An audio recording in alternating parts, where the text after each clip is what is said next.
Eco R1 और स्मा 1 का एग्जाम्पल देके शो किया गया है कि Eco R1 produces overhangs, sticky ends. Sticky इसलिए बोलते हैं, स्टिकी मतलब कि चिपक जाएगा। देखो ये TTAA is complementary to TTAA और AATT rather, both are complementary है ना, क्योंकि वहीं से ना प्रोड्यूस हुआ है, तो ये आपस में चिपक जाएगा, इसलिए इसको स्टिकी एंड्स भी बोलते हैं। और ये जो कटिंग पैटर्न है इसको स्टैगर्ड यानी कि सीढ़ी नुमा, सीढ़ी जैसा कट है ये, स्टैगर्ड कट। और इसको बोलते हैं ब्लंट एंड कट, जो कि डीएनए का दोनों तरफ जो बैकबोन है वो एक दूसरे का अपोजिट साइड में कट हो रहा है, तो जो डीएनए प्रोड्यूस हो रहा है वो ब्लंट एंडेड डीएनए, स्मा 1 ब्लंट एंडेड डीएनए प्रोड्यूस करता है। अच्छा, दो तो एग्जाम्पल तुमको याद रखना है डीएनए का सीक्वेंस का, तो हम ऐसे कुछ याद रखते थे, जैसे कि हिंदी 3 को अगर याद रखना है तो सिर्फ आग याद रखो, आग, AAG, इतना याद रखने से बाकी अपने से हो जाएगा। तुमको खाली याद रखना होगा आग, 5 प्राइम आग, इतना याद रखो। 5 प्राइम की तरफ है आग और ये हेक्सा कटर है, तो इधर में भी 5 प्राइम की तरफ आग होगा। अब बाकी तो अपने बिठा सकते हो यहां पर, तो इसका मतलब CTT होगा, इधर में CTT होगा, तभी तो हो सकता है आग। सॉरी, हाँ, বুঝতে পারলে? হ্যাঁ স্যার। হ্যাঁ, তো শুধু এই আগ এই জিনিসটা মনে থাকলে তুমি হিন্দি 3টা মনে রাখতে পারবে। তুমি যদি GATC মনে রাখো, GATC এটা কমন একটা ইয়ে, অনেক জায়গায় আছে GATC, তাহলে 2-3টে এনজাইমের নাম মনে রাখতে পারবে। এর সামনে তুমি যদি G বসিয়ে নাও আর এর সামনে যদি C বসিয়ে নাও, তাহলে তোমার হয়ে গেল এটা BAM-H1 এর সাইট হয়ে গেল। এটা 5 প্রাইম এন্ড, এটা মনে রাখতে হবে। GATC এইদিকে 5 প্রাইম এন্ড আছে, এদিকে 3 প্রাইম, তাহলে এর উল্টো স্ট্র্যান্ডটা কি হবে? GGATCC, একই ব্যাপার। তাহলে শুধু আমি GATC মনে রাখবো। If I remember GATC then I can remember the BAM-H1 site. यहाँ पर हम इसको रिपीट मारेंगे, एक G लिखेंगे और एक C लिख देंगे, तो अपोजिट स्ट्रैंड तो ऑटोमेटिकली हम उसका कॉम्प्लीमेंट्री बनाएंगे। ये BAM-H1 ये वाला, ठीक है। अच्छा, इसके अगर आप ये G के जगह लास्ट वाला G और C लिखे हो, उसके जगह N लिख दो, मतलब ये GATC था, यहां पर आप N लिखो, 5 प्राइम N, और इधर में भी 3 प्राइम के तरफ भी N लिखो। N means what? Any of the 4, any of the 4 basis.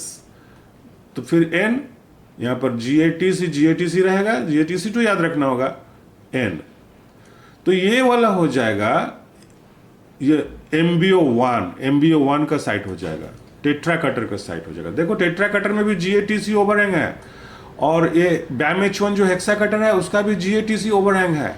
इस तरह का जो एंजाइम्स है जिसका ओवरहैंग, जो एंजाइम अलग अलग है लेकिन ओवरहैंग सेम है, इसको बोलते हैं compatible enzymes. Both of them are compatible to each other. अगर हम वेक्टर डीएनए को BAM-H1 से कट करें, okay, vector DNA you cut with BAM-H1 and the insert DNA, because you want to produce many small sized fragment, so instead of going for BAM-H1 you went for a tetra cutter like South3A1 or MBO1, both of which produce GATC 5 prime overhangs. So यहाँ पर आपने छोटा छोटा fragment produce किया through MBO1 digestion, उसका भी जो and है वो GATC है, इसका भी एंड GATC है, ओवरहैंग। तो ये एक दूसरे का कॉम्पैटिबल होगा और हम इसको क्लोनिंग में, लाइगेशन में जा सकते हैं। तो इस तरह के एंजाइम को बोलते हैं कॉम्पैटिबल एंजाइम्स, याद रखो, ठीक है। Yes sir. হ্যাঁ, একটুখানি মনে রাখার উপায় আমি বলে দিচ্ছি, আরো কিছু বলে দিচ্ছি, এনজাইমের নাম মনে রাখা। আরেকটা হচ্ছে গ্যাট, এই কথাটা মনে রাখলে GAAT এই পর্যন্ত মনে রাখলে বাকিটা TC, গ্যাট TC। তো এই অটোমেটিক্যালি, বা তুমি যদি এটা বলো যে হিন্দি 3টা তুমি আগ লিখেছো এদিক থেকে এইদিকে, আর এটাকে যদি উল্টো লেখো এ এ জি আগ, এদিক থেকে এদিকে লেখো 5 প্রাইম উল্টোভাবে লেখো, তাহলে তোমার ইকো আর ওয়ানের সাইডটা হয়ে যাবে। এইটুকু মনে রাখতে হবে, মানে এদিক থেকে আগ লিখেছিলাম, এটা হিন্দি 3 সাইড ছিল, আর এদিক থেকে আমি যদি ওটাকে উল্টে দিয়ে লিখি তাহলে এটা ইকো আর ওয়ানের সাইড হয়ে যাবে। কিভাবে? 5 প্রাইম জি এ লিখলাম, এইদিকেও আমি 5 প্রাইম জি এ লিখে দিলাম, তাহলে বাকিটা আমি অটোমেটিক্যালি কমপ্লিমেন্টারি লিখবো টিটিসি টিটিসি 3 প্রাইম 3 প্রাইম, তো হয়ে গেল এটা ইকো আর ওয়ানের সাইড।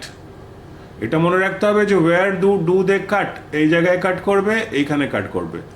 কেপিএন 1 মনে রাখার দরকার নেই, এটা মনে রাখতে পারো যে 3 প্রাইম ওভারহ্যাং প্রডিউসিং এনজাইম।